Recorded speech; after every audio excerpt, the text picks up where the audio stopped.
202 1010 50003. Di sini saya akan menjelaskan tentang pengertian haji dan umroh.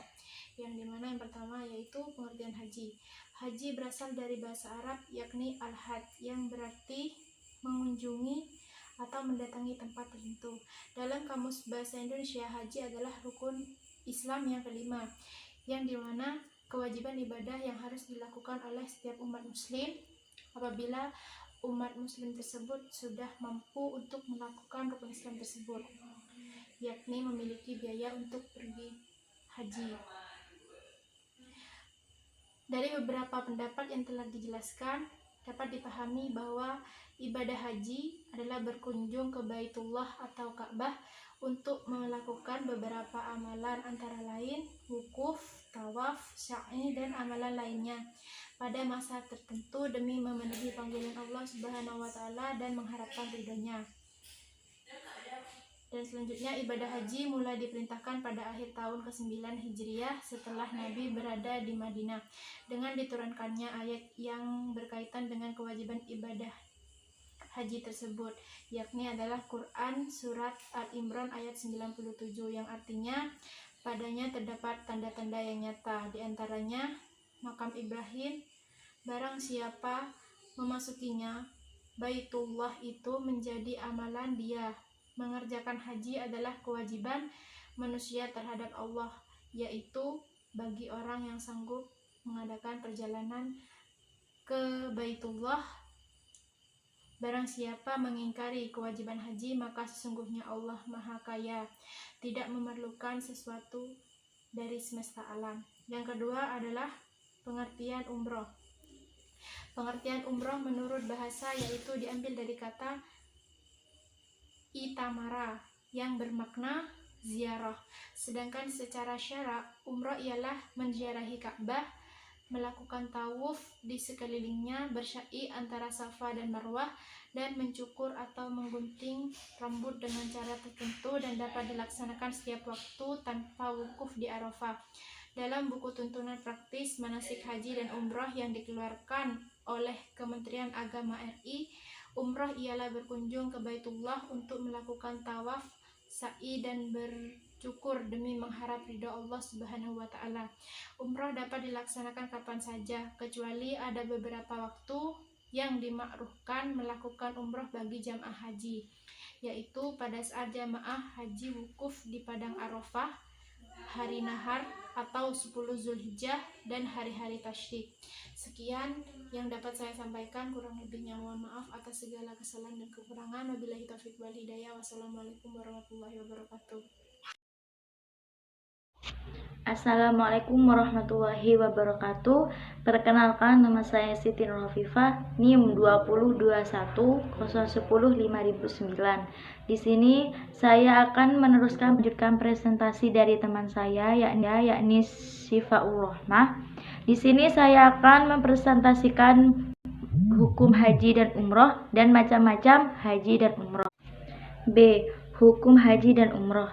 Ibadah haji merupakan ibadah besar yang setiap saat orang dapat menunaikannya, karena ibadah haji membutuhkan kekuatan fisik di samping kekuatan dana bagi muslim yang tinggal di sana kurang lebih 1,5 bulan.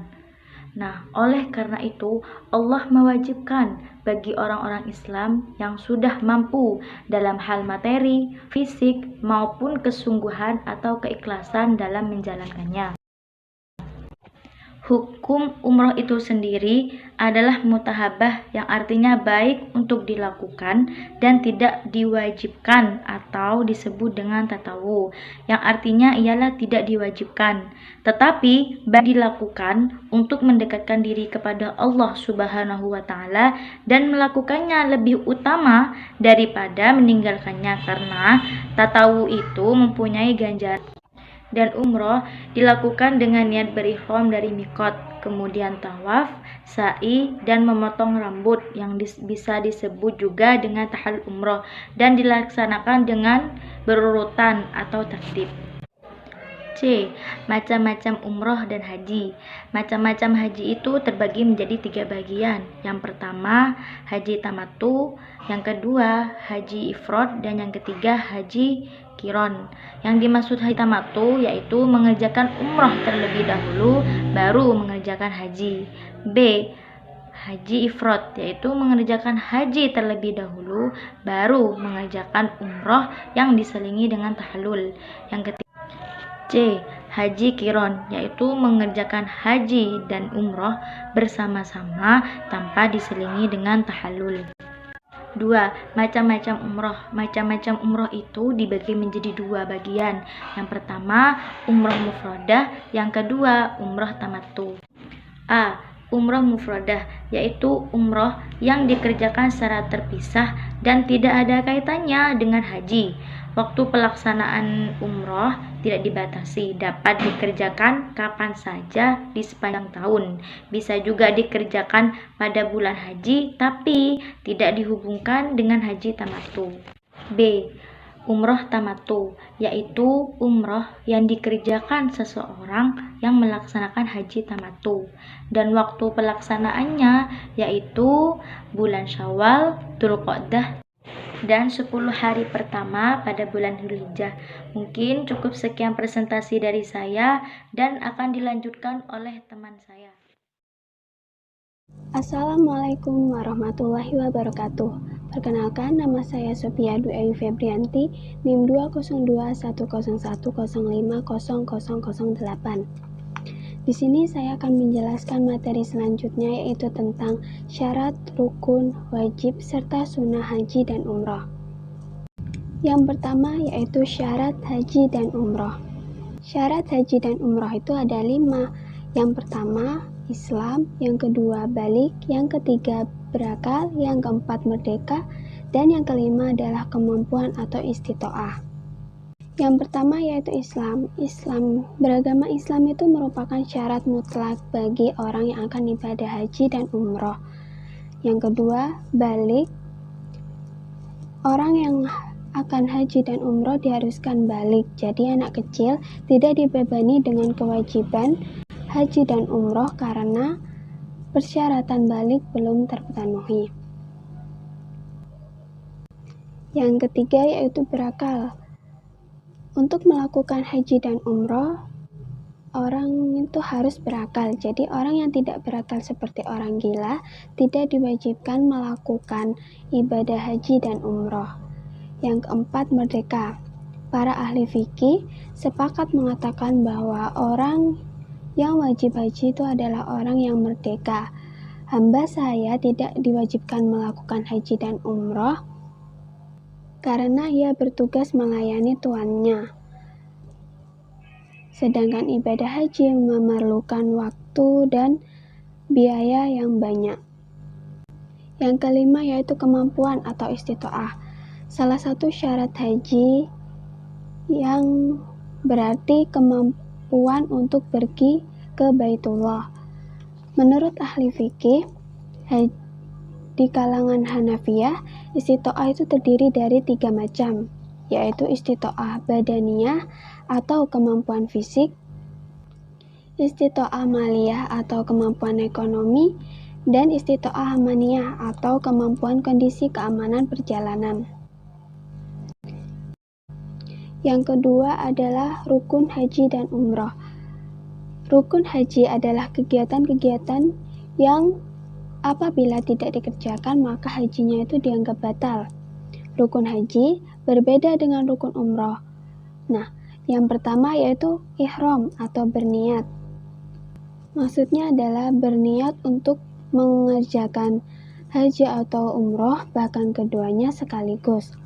Ihram wajib dimulai mikotnya, baik mikot zamani maupun mikot makani.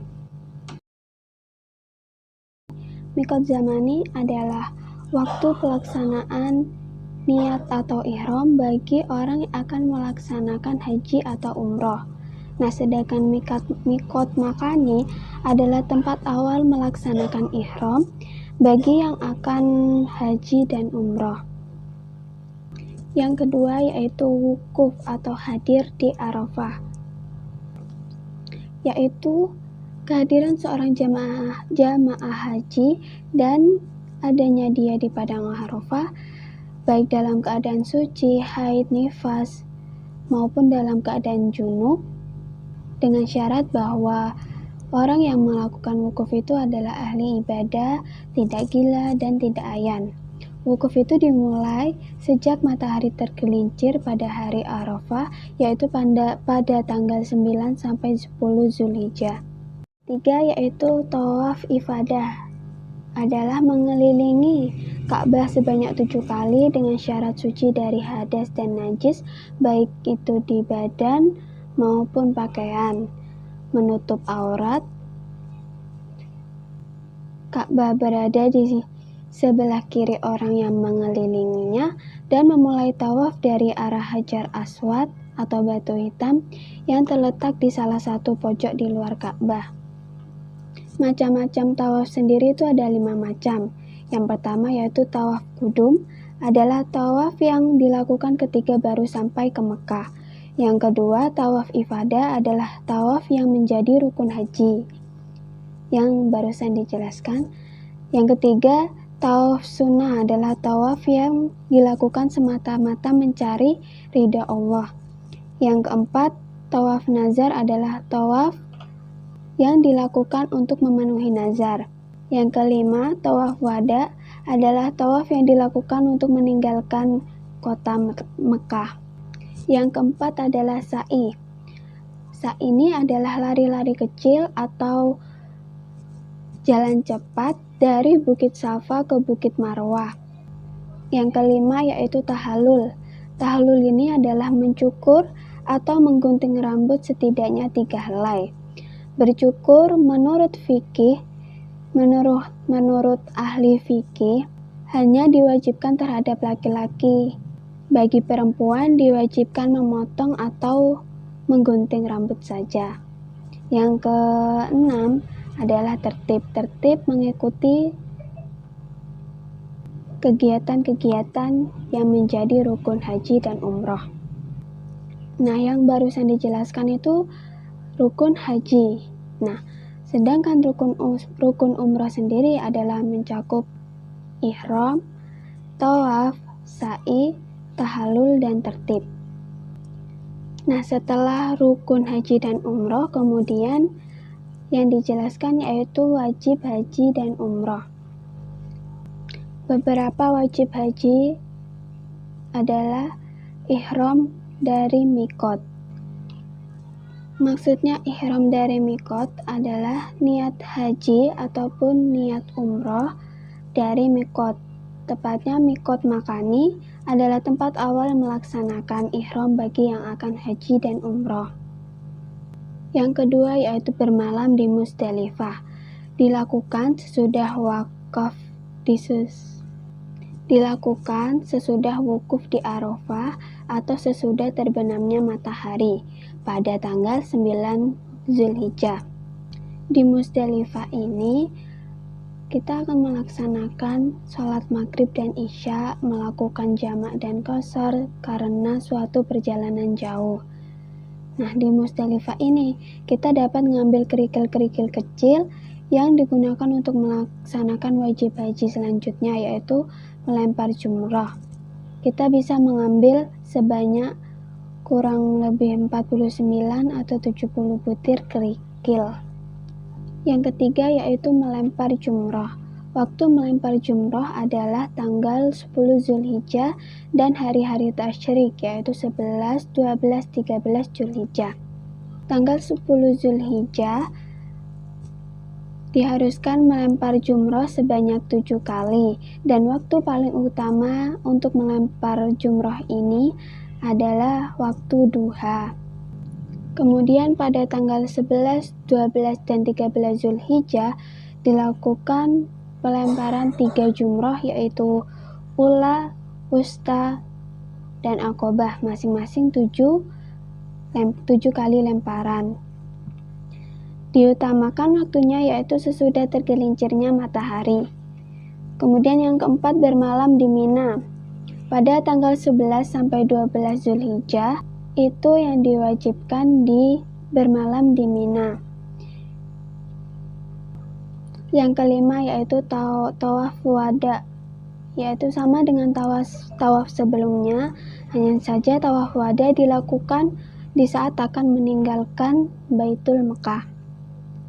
Nah, adapun wajib umrah itu hanya satu, yaitu ihram dari mikot. Setelah wajib haji dan umrah, kemudian sunnah haji dan umrah. Yang pertama, sunnah haji.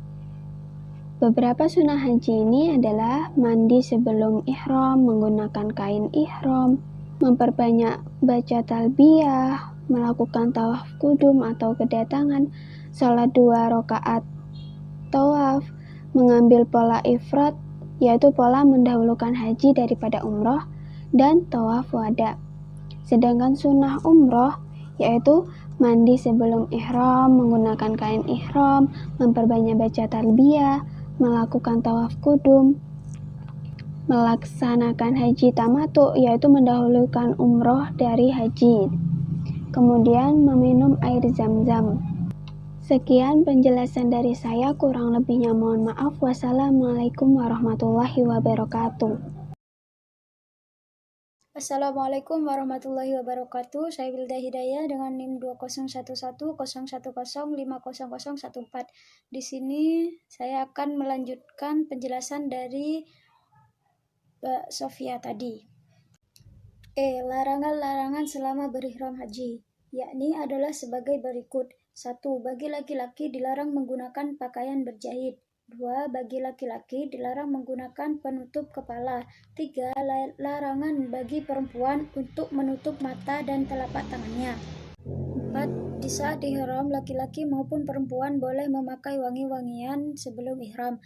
5. Dilarang ada proses pernikahan. 6. Dilarang bersetubuh. Dan 7. Dilarang membunuh binatang buruan saat ihram. Perbedaan haji dan umroh. Pada dasarnya, perbedaan haji dan umroh bisa dilihat dari 3 sisi, yaitu sisi waktu, sisi rangkaian ibadah, dan sisi hukum.